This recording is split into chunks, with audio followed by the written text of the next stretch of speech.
baca surah ayat kursi. Sebelum baca, saya nak bacakan satu hadis Nabi sallallahu alaihi wasallam, hadis yang sahih daripada Abi Umamah radhiyallahu anhu, bahawa Nabi sallallahu alaihi wasallam bersabda, Man qara'a ayat al-kursi dubura kulli salatin maktubatin lam yamna'hu min dukhulil jannah illa al-maut. Sadaqa Rasulullah sallallahu alaihi wasallam. Hadis riwayat Tabrani, riwayat An-Nasai dalam Sunan Al-Kubra. Hadis ini dinilai sahih oleh Imam Ibn Hibban. Dengarkan maksud hadis Nabi ini. Mudah-mudahan selepas ini kita tidak akan meninggalkan bacaan ayatul kursi setiap kali selepas solat.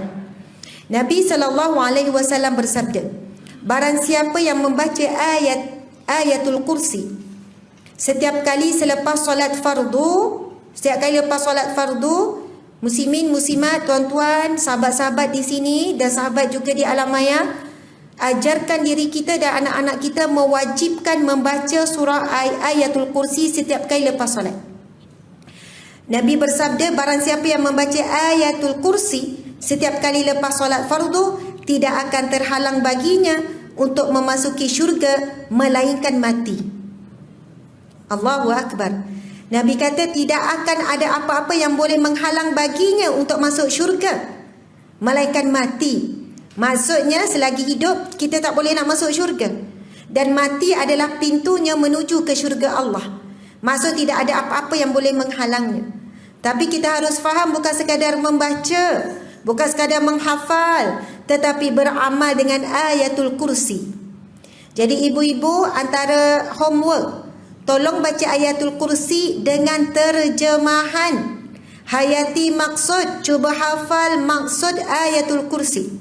Sebab dalam hadis yang lain Nabi SAW bersabda, subhanallah, kelebihan ayatul kursi, Nabi bersabda, ayatul kursi dengan nilai bumi dan langit. Ayatul kursi yang kita baca tu, Allahu la ilaha illa huwal hayyul qayyum, sampai akhir tu kan, wala yaudu hifzuhuma wa huwal aliyyul azim. Ayatul kursi yang kita baca itu, Allah bagi gambaran jika diukur dengan kehebatan ataupun kebesaran bumi dan langit, bumi dan 7 lapisan langit, Nabi kata ia ibarat seperti ayatul kursi itu padang pasir yang luas, kemudian bumi dan 7 lapisan langit ibarat gelang yang dilemparkan ke padang pasir yang luas. Kalau padang pasir yang luas tak nampak penghujung, depan tak nampak penghujung, kiri kanan belakang pun tak nampak penghujung, kemudian dilemparkan gelang, agak-agak kalaulah kita tinggalkan, boleh jumpa lagi tak gelang tu? Sebab tak ada tanda pokok ke, bangunan ke, sungai ke yang tidak berhujung. Maksudnya betapa besarnya nilai ayatul kursi dinilaikan dengan bumi dan 7 petala langit. Nabi kata ibarat gelang yang dilemparkan ke padang pasir yang begitu luas. Namun apabila kursi Allah yang sebenar, arasy Allah, kursi Allah yang sebenar, dibandingkan dengan ayatul kursi, dia jadi terbalik. Ibarat seperti ayat kursi itu umpama gelang, dan padang pasir itu umpama seperti arasy Allah, kursi Allah. Tapi sebab itu hebatnya ayatul kursi sehingga dinamakan ayatul kursi. Ayah, tanda-tanda. Ayah maksudnya tanda-tanda kebesaran Allah. Ayatul kursi, kebesaran kursi Allah, ataupun arasy Allah subhanahu wa ta'ala. Allahu Akbar. Okey, jadi nak baca ayat kursi lah pula. Sebab apa? Minta maaf jadi panjang. Kalau baca daripada tadi Asmaul Husna, Al-Fatihah, kemudian baca selawat, tapi baca kursi, kalau kita tidak ada sedikit murajaah, kita mungkin baca dalam keadaan kosong. Baca sajalah. Sangat rugi kalau kita tidak menghayatinya. Okey, insya-Allah. Ayat kursi surah apa? Surah Al-Baqarah. Ayat yang keberapa? Betul. Ayat kursi surah Al-Baqarah ayat 255. Sebab itu surah Al-Baqarah antara surah subhanallah terhimpun banyak ayat-ayat yang dikeluarkan oleh Nabi SAW dalam sabdanya. Banyak kelebihan ayat-ayat yang dikeluarkan. Okey, insya-Allah bacalah ayat kursi ini dengan hati, dengan khusyuk, insya-Allah mudah-mudahan tidak ada yang menghalang kita untuk masuk syurga Allah melainkan maut. Amin ya rabbal alamin. Okey, sahabat-sahabat yang di live di rumah, berada di mana pun, insya-Allah sama-sama kita baca. A'udzubillahi minasyaitonirrajim. Bismillahirrahmanirrahim. Allahu la ilaha illa huwal hayyul qayyum. La ta'khudhuhu sinatun wa la nawm. Lahu ma fis samawati wa ma fil ard. من ذا الذي يشفع عنده إلا بإذنه يعلم ما بين أيديهم وما خلفهم ولا يحيطون بشيء من علمه إلا بما شاء وسع كرسيه السماوات والأرض ولا يؤوده حفظهما وهو العلي العظيم صدق الله العظيم. Subhanallah.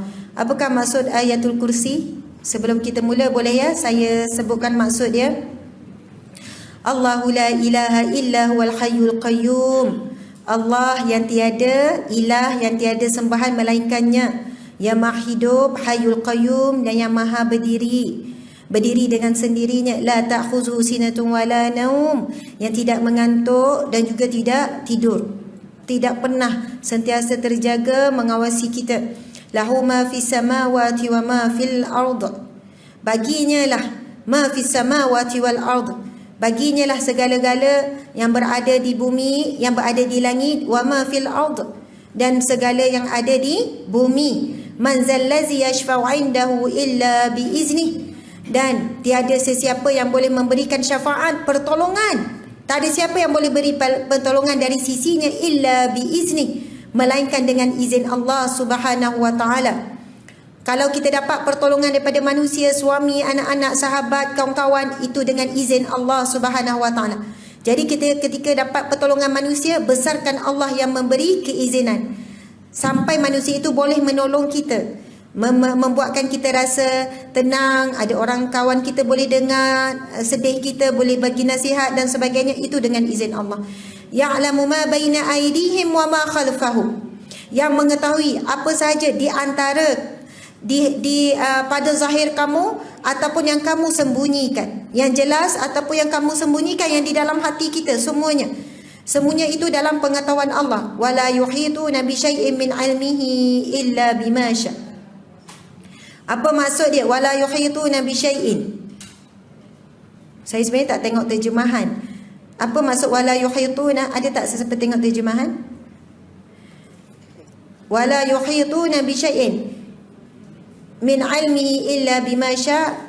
Sefaham saya, dan tidak ada yang mengetahui daripada sesuatu pun daripada ilmunya illa bima syaa, kecuali apa yang dikurniakan oleh Allah. Maksud apa yang kita tahu, siapa tahu, orang alim macam mana pun, itu dengan izin Allah. Allah berkehendakkan dia tahu.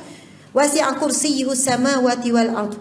Maha luaslah, wasi', luas, keluasan kursi Allah as-samawati wal ard, merangkumi 7 petala langit dan bumi. Wala ya'uduhu hifzuhuma, dan Allah tidak lemah. Wala ya'uduhu, dan Allah tidak lemah, Allah tidak ada maksudnya kekurangan, tidak ada kelemahan dalam menjaganya. Menjaga apa? 7 petala langit, bumi, menjaga seluruh galaksi ini. Wa huwal aliyyul azim, Allah lah yang maha tinggi, azim yang maha mulia, yang maha perkasa, yang maha hebat. Subhanallah, Allahu akbar.